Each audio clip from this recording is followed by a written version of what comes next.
Колыбельная для самоубийцы. Автор Момо Ю читает Кэт Вилд. День 4. Все это всего лишь слухи, напомнил вчера друзьям деловитый Хасок. Подтверждения от компании Чимина никто так и не добился. Постепенно скандал утих, и вот уже никто об этом и не говорит. Возможно, это всего лишь проделки злых языков, захотевших скинуть Пака с Олимпа успеха. Ни к чему тратить силы на бессмысленные споры и обсуждать личность столь талантливого музыканта. Да хоть у него Эбола, он великолепен, подвел черту решительно Хасок. Больше о Чимине никто не вспомнил. Вероятно, никто и не думал. Ведь это какой-то размытый силуэт на линии жизни. Тень и имя, сначала обласканное, затем залитое помоями. Слишком далек, чтобы стать чем-то осязаемым, реальным, но не для Чонгука. Он думал об услышанном весь вечер. От потрясения у него испортилось настроение, и большую часть вечера он провел в тишине, отдавая предпочтение еде и пиву, при этом яростно отмахиваясь от приставаний друзей. Даже улыбчивый и заботливый Тэхён не смог пробиться сквозь толстую скорлупу нелюдимости Гука. Он закрылся ото всех. Поэтому встреча была непривычно тиха и однообразна, но заметили перемену в Чонгуке только Хасок и Тэхён. Первый решил молчать, а второй был грубо отвергнут и тоже оставил попытки пробиться через толстенную преграду. Гук понял, что портит атмосферу, мешает друзьям насладиться долгожданной встречей. Он посидел немного, а затем ушел, сославшись на дела. «Может, встретимся завтра?» — предложил Хасок. «Только ты и я. Поговорим». Чонгук не смог ответить «да». Новый день, новые муки. Гук осознает, что личная жизнь Чимина его более чем не касается. Он всего лишь его клиент. Чонгук должен обеспечивать ему безопасность и все. Неважно, гей он, болен ли СПИДом. Все это тайны Пака, которые он имеет право никому не открывать, и жестоко гнать тех, кто приближается к запретным секретам. Но Чону все равно хочется знать. Неужели это правда? Настоящая? Та самая, которую Пак так упорно скрывает? Чонгук отказывается от конспирологии, не хочет видеть то, чего нет, но чувствует на языке вкус горькой правды, плавящей внутренности. Как смотреть Чимину в глаза? Как себя вести? Чонгук старается себе не выдать, сделать вид, что ничего со вчерашнего дня не изменилось. Однако легко сказать. Он ищет подсказки, которые бы доказали, что все это слухи, и очистили имя Чимина. Но сомнения продолжают грызть нутро. Загадочный кожаный чемодан, медицинский центр, коричневый пакет. Ночью Чонгук решает прочитать все статьи о Чимине. В самых первых говорят о его успехах, о прекрасном исполнении и завораживающей музыке. Там есть немного и его биографии. Родился у преуспевающего бизнесмена, старший сын, с детских лет богато музыкально одарен, отмечен самой богиней удачи. Настоящий талант, рукоплещут многочисленные периодические издания, расписывая его талантливые работы. А затем этот оглушительный скандал. Первая статья о нем вышла аж 2 года назад. Согласно ей, Чимин был заражен СПИДом в ходе гомосексуального полового акта и на данный момент проходит лечение, которое, впрочем, бессмысленно. В тот же день об этом написано еще несколько изданий. В комментариях тьма, желчь и ненависть. Чонгук понимает, зачем понадобился Чимину. Некоторые индивиды его ненавидят пылко и бросаются с самыми жуткими проклятиями и угрозами. Опровержение последовало с запозданием, только на следующий день. Агентство Чимина все отрицало и пригрозило судом за клевету. Некоторые газеты извинились перед Паком за непроверенную информацию, а некоторые больше о нем ничего не писали. Особое имя Чимина больше не светилось на газетных полосах. Чонгук нашел только маленькую заметку Возвращение отмеченного богиней удачи пианиста. Легенда об одном самоубийце. Пронзительная история о поисках самого себя в переменчивом мире иллюзий и надежд. Ночью Чонгук почти не спит, читая статьи. Засыпает он вновь почти на рассвете. Сон выходит нервный, обрывистый, тревожный. А когда Чонгук разлепляет болящие глаза, то увидит, что перед диваном стоит Чимин в уже темно-синем халате и вытирает голову белым полотенцем. С огромным интересом разглядывает Чона. От неожиданности Гук вскакивает, едва не переворачивая стеклянный столик, хорошенько ударяясь об него ногой. «Ты чего такой нервный с утра пораньше?» — хмурится Пак. «Я... просто кошмар приснился», — нехотя отвечает Гук. «Который сейчас час?» «Почти 11», — докладывает Мин. «Все же плохо тут спится, да?» «Нет, вовсе нет», — нервно отвечает Чонгук, не в силах смотреть на Чимина. «Вам куда-то сегодня надо?» «Нет. У меня завтра встреча с важным человеком, а сегодня я буду отдыхать и музицировать. А тебе бы не помешало ополоснуться». Чонгук понимает намек. Он берет рубашку, брюки, чистые носки, галстук и ремень и удаляется в ванную, где торопливо моется под почти ледяным душем. Холодным струям удается выдернуть Гука из мечтательных терний и вернуть в день настоящий. Нужно взять себя в руки и перестать думать о всякой ерунде. Перед зеркалом Чонгук проклинает вчерашнюю встречу и дружеский длинный язык. Но уже не перепишешь. Значит, надо как-то с этим совладать. Закончив, он выходит и сразу же направляется к Чимину, который сидит на диване по-турецки, смотрит телевизор и поедает тосты с джемом. «Я взял тебе яичницу с беконом», — с набитым ртом говорит Мин, указывая на тарелку. «Ешь пока горячее». Если бы вчерашнего вечера не было, Чонгук бы с радостью присоединился к трапезе. Но он был. Уже не вычеркнуть слова. «У него же спит, да?» Звучит ровный, четкий голос Т, который пробирает Чонгука до костей. Ему известно, что это за заболевание и как оно передается. Но сложно себя перебороть. А Гук чувствует опасность, сопровождаемую едким чадом. Это спит. Не какая-то простуда или грипп. Это та самая мерзкая, косящая инфантильное население болезнь. Сейчас он не готов сесть рядом с Чимином и так просто начать есть. Он отказывается. Пак поворачивается к нему и смотрит долгим пронизывающим взглядом. Кажется, вот-вот его полные губы разомкнутся, и он что-то скажет. Но опасность минует Чонгука. Мин небрежно пожимает плечами и возвращается к телевизору, делая громкость больше. «Ты можешь сесть», — предлагает Чимин, уже несмотря на него. «Я лучше постою», — твердо, но тихо произносит Гук, прижимаясь спиной к стене. Чимин ничего не отвечает. Время тянется бесконечно медленно. Чонгук привык стоять долго на месте, изображая мраморное изваяние. На Чимина не смущает чужое присутствие. Он спокойно смотрит телевизор, скача по каналам. Пару раз просит Гука сходить в ресторан на первом этаже и принести ему что-то съестное. К обеду Мин решает, что хочет рамен, и отправляет Чонгука в магазин. Тот знает, что не обязан выполнять все эти тупые поручения, но лучше уж они, чем тишина, давящая на виски, толкающая в омут сомнений и тревог. Когда Чонгук возвращается из магазина с пакетом, набитым лапшой, Чимин лежит на диване и пьет виски прямо из горла квадратной бутылки, попутно смотря телевизор. Гук ожидал застать его за каким-то более достойным занятием, например, за созданием музыки. Он глядит на одинокое пианино белого цвета и сожалеет о его участи. Чонгук успел отойти от шока.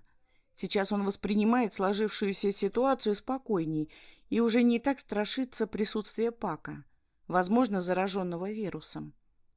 Гук пытается внушить себе, что все это чушь, но был же медицинский центр и целый пакет каких-то лекарств. К тому же слухи не появляются из воздуха, не рождаются из пустоты. Может, у Чимина не спит, а какая-нибудь ментальная болячка, например, биполярное расстройство или диссоциативное расстройство идентичности. Мало ли, чем он там может болеть. Да и люди, больные СПИДом, должны выглядеть как-то иначе, считает Гук. Утомленные, истощенные, прикованные к железным койкам живые трупы, которым осталось немного до гробовой доски. Чимин слишком бодр и выглядит вполне здоровым. Возможно, у него какая-нибудь мизофобия с депрессией. Он стыдится и скрывает свои заболевания, а в том пакете были всего лишь антидепрессанты. Они объясняют и переменчивый настрой Мина. «Хватит думать о пустяках», — требует Чонгук. Чимин уже не так его страшит. Вообще человек, вальяжно раскинувшийся на диване, по определению не может вызывать ужас. «Это опера, да?» — подает голос Гук, надеясь выйти на разговор, сломать, наконец, стену гнетущего молчания. «А ты сегодня чрезвычайно догадлив», — усмехается Мин, а затем выключает телевизор. «Я ее уже 100 раз смотрел». «Чонгук, чем ты развлекался в юности?»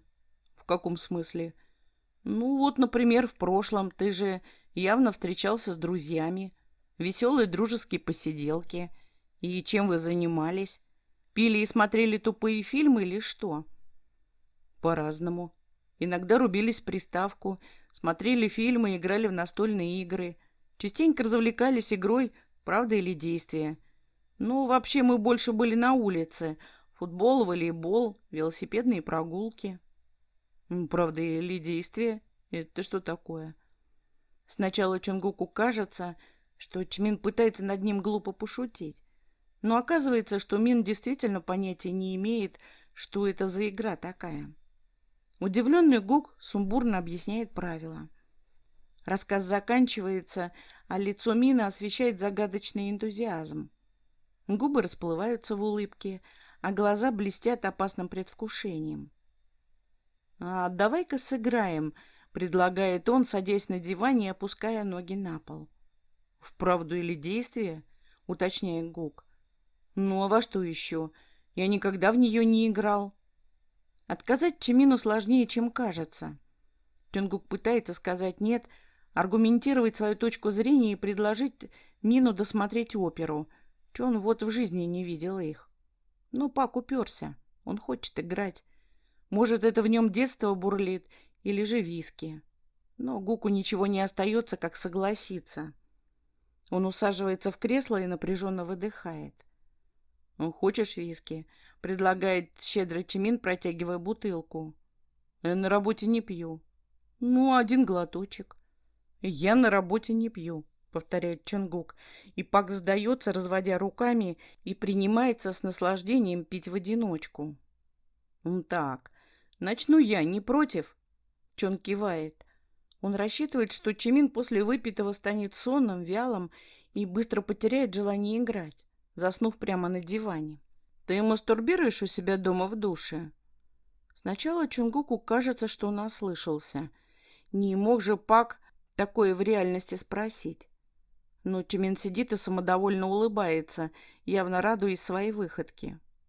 «С первого вопроса такое», — качает головой Гук. «А разве смысл игры не в том, чтобы смутить оппонента?» Для человека, который никогда не играл, он неплох. Сразу понял, в чем смысл. «Окей», — решает играть по правилам Гук. «Я анонирую только в своей комнате, когда мой сосед отсутствует». Чимин мычит, пригубливая бутылку. Выглядит недовольным. Щурится и таранит Чонгука настойчивым взглядом. Он, судя по всему, ожидал более красочной и смущенной реакции. Ему хочется дурачиться. Гуку даже неловко, что такой талантливый пианист может вести себя так по-детски, столь ребячески от пары глотков крепкого спиртного. Или же Мин всегда такой, непредсказуемый и непонятный. «Твоя очередь», — напоминает Пак, кивая. «Я выбираю правду». Раз Чимин играет так, то нельзя от него отставать. Вероятно, это недопустимо. Так с клиентом строить отношения нельзя. Но с самого начала у них с Мином все наперекосяк. Им не привыкать. «Я больше не телохранитель», — напоминает себе Гук, ослабляя галстук на шее и не сводя с Чимина взгляда, пытаясь понять, о чем же он думает сейчас. Нечасто Чунгук встречает таких людей, которые не поддаются никаким законам логики и живут словно в другой вселенной. «Именно поэтому он мне и нравится», — решает Чон, одаривая Чимина хитрой улыбкой. «Под халатом у вас есть нижнее белье?» — наконец произносит свой вопрос Гук. На долю секунды он видит, как лицо Чимина вытягивается от удивления, а губы приоткрываются. Но тот быстро ловит чужой взгляд и закрывает рот, и нос ладонью и звонко хохочет, сгибаясь, пытаясь сделать вид, что вовсе не поражен. Но уже поздно. Чонгук все видел. «Я думал, что ты будешь в пуританина играть», — убирая ладони от лица, произносит Чимин, улыбается жутко довольно и радостно. Ему нравится происходящее. «Буду в него играть с менее серьезным противником». «Хорошо. На мне нет нижнего белья, я же в халате. Да и мне не нравится, когда там все стягивает. Правда или действие?» «Действие», — решительно отвечает Чингук. «Умеешь стоять на руках?» «Вы не должны спрашивать», — говорит он, поднимаясь с кресла и отходя в сторону. «Если человек выбрал действие, то вы повелеваете им». Давненько Чунгук не стоял на руках, но тело помнит, как это было. Он снимает галстук и бросает его Чимину. Тот его берет и размахивает им, как флажком, скандируя слова поддержки. Гук делает глубокий вдох, наклоняется, вытягивает вперед руки. Ладони касаются твердого и прохладного пола. И, сделав над собой усилие, Чунгук поднимает вверх, стараясь не потерять равновесие.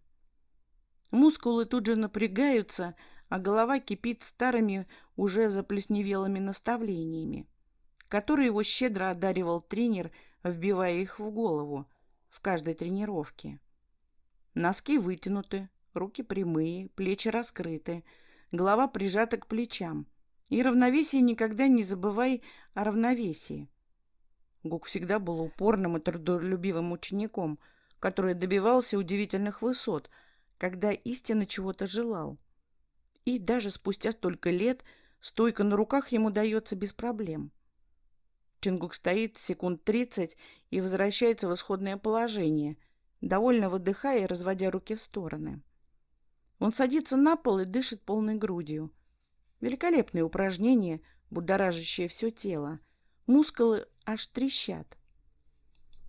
«Великолепно!» — хлопает с детским восторгом в ладоши Мин. «Тогда я тоже выберу действие. Только на руках я стоять не умею». «А вам и не надо», — улыбается Чунгук. «Просто докажите, что не носите нижнего белья под халатом». Чунгук всю жизнь играл в эту игру с Тэхёном и Хасоком. Его опыт огромен и пугающий. Он лучше всех знает, как смутить и выбить из колеи, как заставить волноваться и краснеть. Чимин попадает в капкан. Его щеки розовеют, глаза бегают, а зубы впиваются в полную нижнюю губу. Чунгук продолжает сидеть на полу и пристально глядеть на него. Он почти уверен, что Пак сейчас скажет, что не может. Это уже слишком. На самом деле Гук именно этого и добивается, его сдачи. Какой-то извращенный спортивный интерес. «Ну, ты развратнее, чем я полагал», — вдруг говорит спокойно Мин. Он встает с дивана и подходит к Чунгуку, становясь напротив него. Их разделяет каких-то 5-6 шагов. Гуку кажется, что Чимин сейчас уйдет, оскорбленный недопустимым предложением. Но Мин, как оказывается, вовсе не из робкого десятка. Он развязывает халат и скидывает его с плеч, демонстрируя удивительно красивое тело. Нежная загорелая кожа, упругие мускулы, идеальная фигура. У Чимина потрясающие пропорции. Эти длинные ноги созданы для подиума или какого-нибудь известного модного журнала. Его кожа очень мягкая и такого красивого оттенка. Живот плоский и рельефный. Он точно занимается спортом и вполне возможно может показать стойку на руках. Он куда мощнее, чем предполагал Чонгук. Разве что выглядит миниатюрней. Похоже, единственной причиной нанять Гука на работу секьюрити стал страх за руки, которые могут повредить в драке. Они, кстати, у Чимина очень красивые. Вряд ли Пак слабак и не сможет ответить на удар. Он тренирован, это очевидно. Туда смотреть нельзя, командует себе Чонгук, понимая, куда спускается его взгляд, вдоволь насладившись темными ореолами сосков. Ему никогда не были интересны гениталии его друзей. Оказываясь в душе, он ни разу не пялился на мужские, заросшие грубым черным волосом причиндалы. Но вот перед ним обнаженный Пак, и он не может заставить себя не смотреть. Он же абсолютно голый. И Гук смотрит на темные завитушки волос и мягкий член. Должно быть отвращение, брезгливость, что-то отрицательное. Но Чонгук смотрит, и ему нравится. Весь Чимин какой-то необъяснимо красивый. Внизу живота Гука завязывается плотный болезненный узел. По телу стремительно расползается тепло.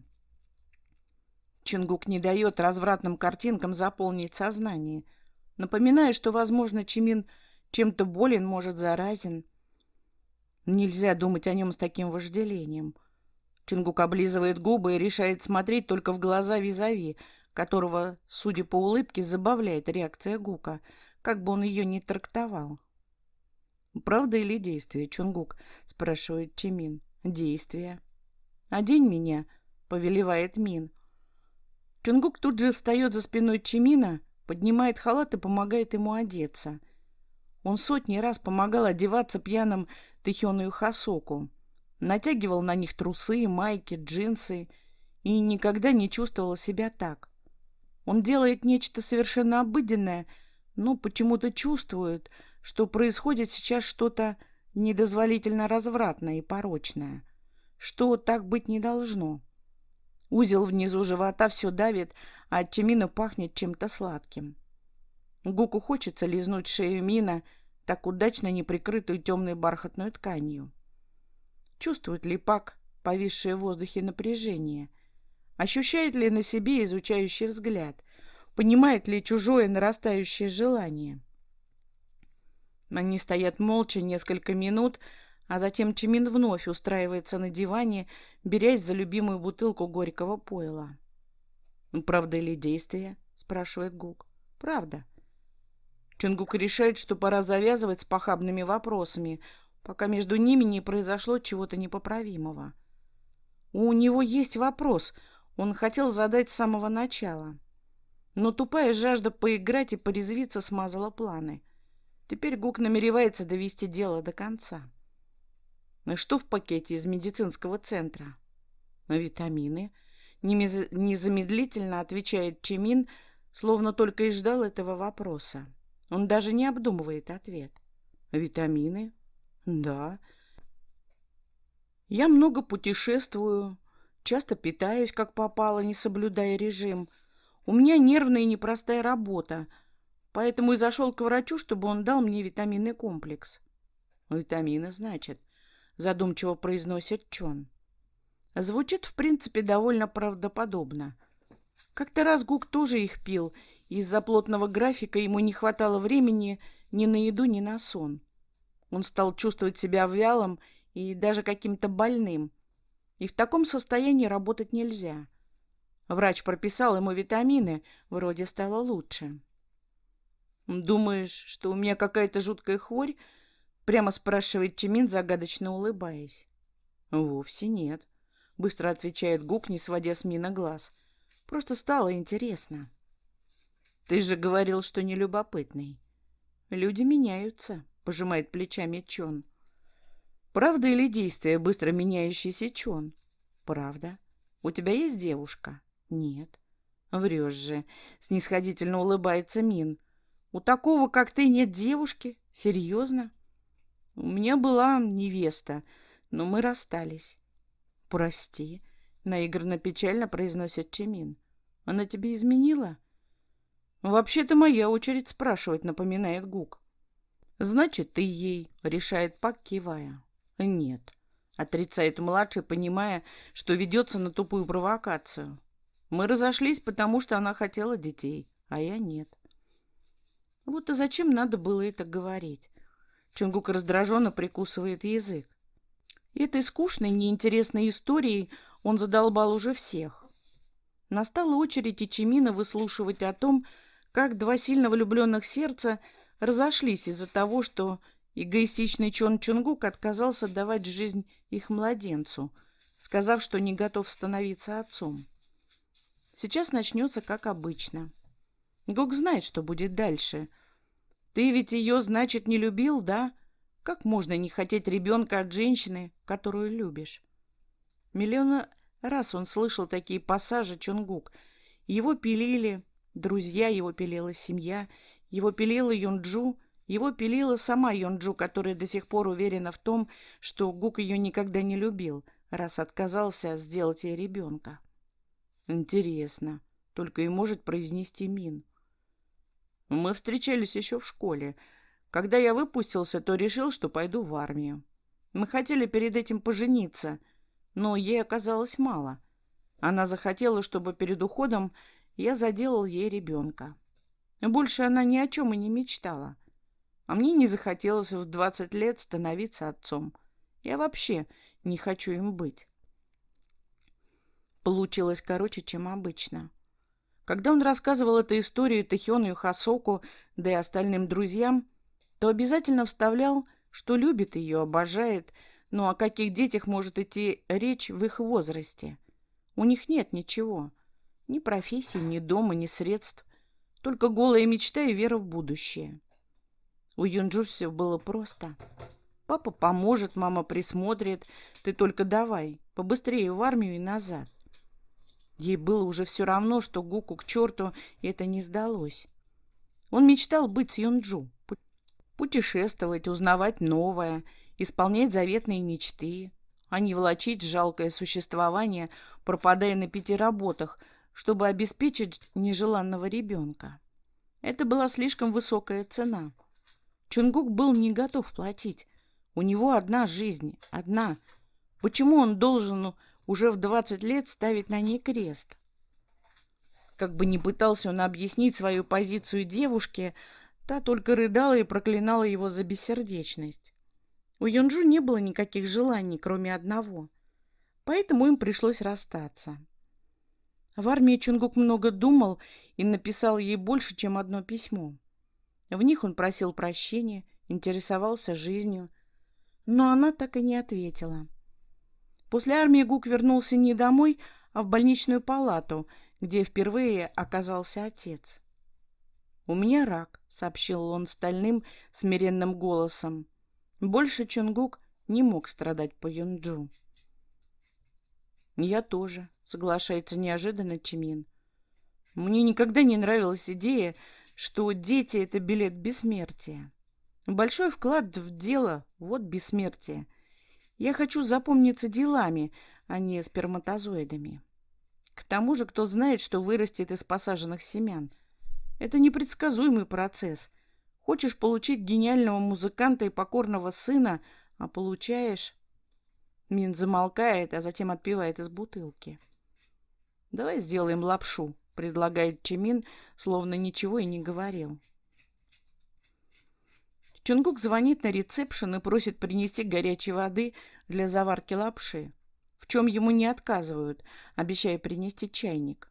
А делать нечего, разве что... «А у вас есть девушка?» «Ты не спросил, правда или действие», — усмехается Мин. «Так нечестно». «Думал, откровенность за откровенность?» «И не такой щедрый». Они молчат. Чонгук не знает, что еще сказать. Вообще он хочет поблагодарить Чимина за поддержку. Никто еще не вставал на его сторону.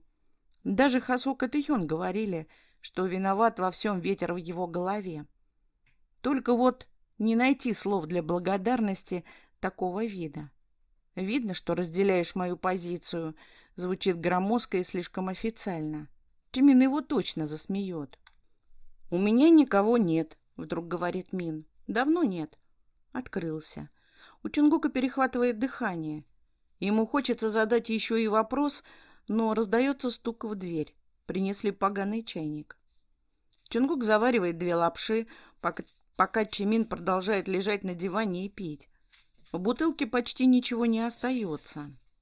Лишь бы не пополз за следующий. Мини-бар совсем же рядом, однако Гук должен отметить, что выдержка у Чимина хороша. Выпить литр виски и не подавать признаков опьянения – это сильно.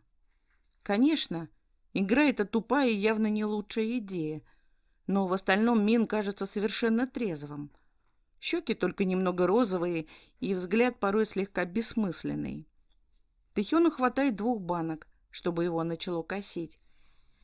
«Может, посмотрим оперу?» — смело предлагает Гук, готовясь к отказу. Но Чимин оказывается не против. Целый час они вместе смотрят оперу и едят лапшу. Мин объясняет Чонгуку какие-то нюансы, говорит, кто сейчас выступает и что все происходящее означает. Но Гук почти не слушает, хотя очень пытается. Пак сидит совсем близко, и от него безумно сладко пахнет. Опера подходит к концу. И хорошо. Чонгуку срочно нужно уединиться. «Так, правда или действие, Чонгук?» Вдруг спрашивает Мин, поворачиваясь к нему. «Это нечестно. Моя же очередь». «Разве? Я же ответил на твой вопрос». «Я думал, что это откровенность за откровенность». «Не думай», — заключает Пак. «У тебя это плохо получается». «Давайте действие», — смиряется со своей участью Чонгук, готовясь вновь светить мускулами. «Поцелуй меня». 2 раз за день Гуку кажется, что он ослышался. По телу проходит разряд тока, и он содрогается, осознавая, что это реальность, а рядом сидящий Чимин действительно попросил его о чем-то столько невозможном. Ритм сердца Чонгука нарастает, но он отважно сохраняет спокойствие. Прямо в губы. Сможешь? Контрольный в голову. Откуда такой опломб? Откуда столько сумасбродства? Что родило это желание? Чонгук не может найти ответы, утопая в панике и чудовищно уродливой радости. Он не может это сделать. Чимин его клиент, а Чонгук вовсе не гей. Пускай ему нравится Пак, но он не собирается воплощать свои влажные фантазии в реальность. Это все неправильно. Неправильно, неправильно, неправильно. Голова Чонгука кипит, а с виска течет капля пота, которую он стирает манжетой рубашки. Все зашло слишком далеко. Надо положить этому конец. Воскликнуть, сказать, хватит пороть чушь. Чон миллион раз говорил так Хасоку и Тэхёну, которые уходили слишком далеко в своих фантазиях.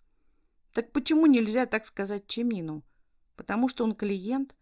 Или же потому что он смотрит так доверчиво, с такой неистребимой надеждой и теплотой?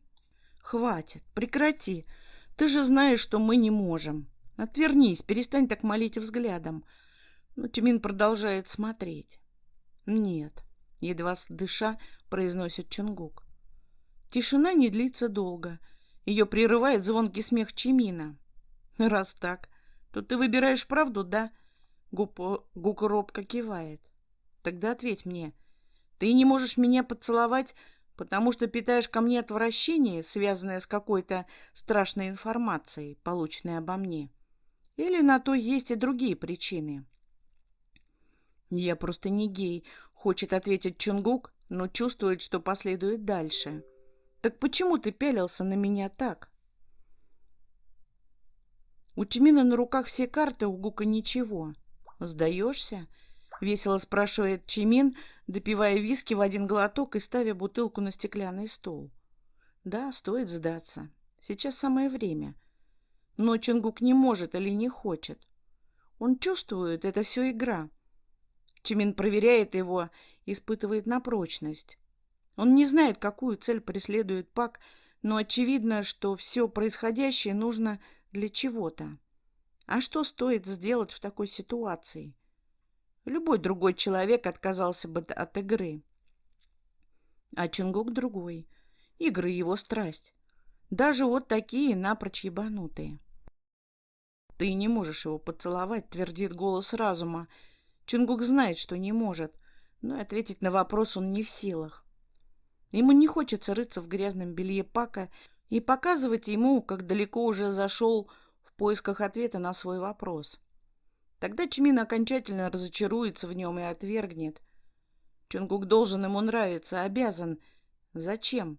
Гуку не нужна причина, он просто этого хочет. Как же справиться с искушением? Что выбрать из двух зол? В какой огонь броситься с головой? В тот, что предвещает чужое презрение, или же тот, что подарит секундное наслаждение и утолит непривычный голод? Лучше быть презираемым, но честным. Может, Чимин оценит этот жест. Чонгук скажет, как есть. Они поговорят, прольют еще больше света на жизни друг друга. Да, так и сделаю, решает Гук, но губы уже в нетерпении рвутся к чужим, переполненным жаждой губам, и дарят короткий и нежный поцелуй. Касание оказывается мимолетным, но губы даже от него горят. Чонгук отступает и смотрит в лицо Чимина, который уже не скрывает эмоций. Он страшно смущен, возмущен и кажется, что даже испуган. Гук только может сказать, что победа будет за ним, тем самым превратив поцелуй в шутку. Но Чимин вскакивает с дивана. Рукой он закрывает рот и стремительно уходит к себе в комнату, с грохотом захлопывая за собой дверь. Как избавиться от искушения, мой друг? Все очень просто. Отдайся ему без остатка. Чонгук лежит на диване, а мысленно бороздит воды стыда и ненависти к себе. Надо же было так облажаться. Не стоило его целовать. Надо было пошутить, сказать какую-нибудь неимоверную чушь. Только вот Гук очень хотел прикоснуться к полным нежно-розовым губам. Они еще ярче, чем он себе представлял. А от острой лапши от них исходил такой жар. Запах виски Чону не нравится, но он с наслаждением облизывает губы, упиваясь горечью и едва уловимой остротой. Да, отец был прав. Он сказочный дурак. Чонгук до самой ночи сидит и думает о своем поступке. Постепенно он смиряется со случившимся. В жизни его было достаточно ошибок, чтобы научиться относиться к ним философски. Сон раскрывает ему свои добродушные объятия. Гук уже загадывает увидеть во сне обнаженного Чимина, как раздается телефонная трель. Ким Тэхён. Да, сонно спрашивает Чонгук. Чонгука, отвези меня домой, требует пьяный Тэхён. Я на работе, я так не могу. Но, Гуки, тянет слезливо Ким. Я только поссорился с Хасоком. Неужели и ты меня бросишь? Чимин просил Чонгука оставаться на ночь. Надо у него отпроситься. Впрочем, он столько выпил, что, наверное, уже давно спит. К чему его будить? Гуку очень не хочется тащиться в ночь за пьяным Кимом, но разве у него есть выбор? Если с Хасоком они повздорили, то больше его никто не заберет. Гук не может оставить его в столь нерадужной ситуации одного. Чон быстро одевается, берет ключи от машины и номера, мысленно извиняется перед Чимином за то, что собирается взять его автомобиль, и спешит к другу на помощь. Тэхён оказывается в баре в 20 минутах езды. Он очень пьяный зол.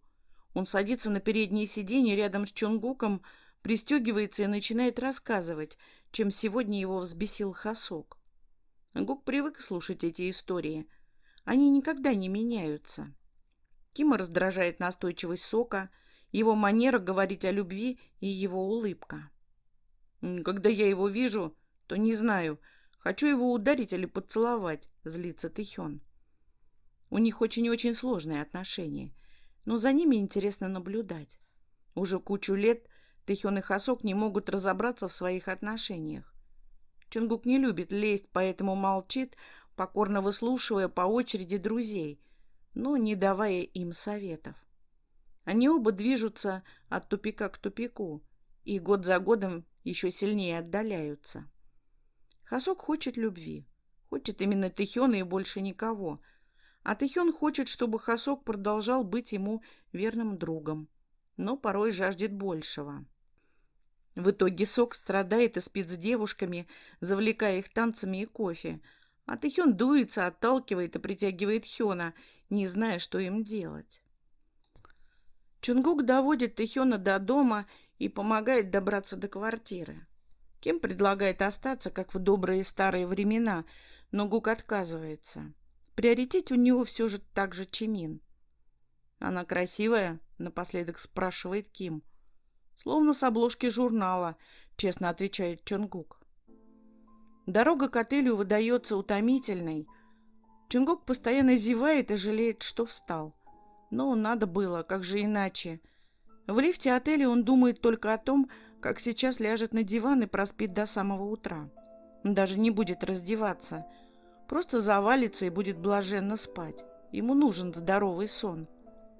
Чонгук открывает дверь карточкой и собирается тихо проскользнуть внутрь, но не успевает, замирая на входе.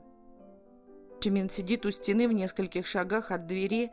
На нем синий халат, который открывает грудь, ноги босые, голова опущены. Волосы падают на лицо, а рядом большая алая лужа, чернеющая под светом ярких ламп.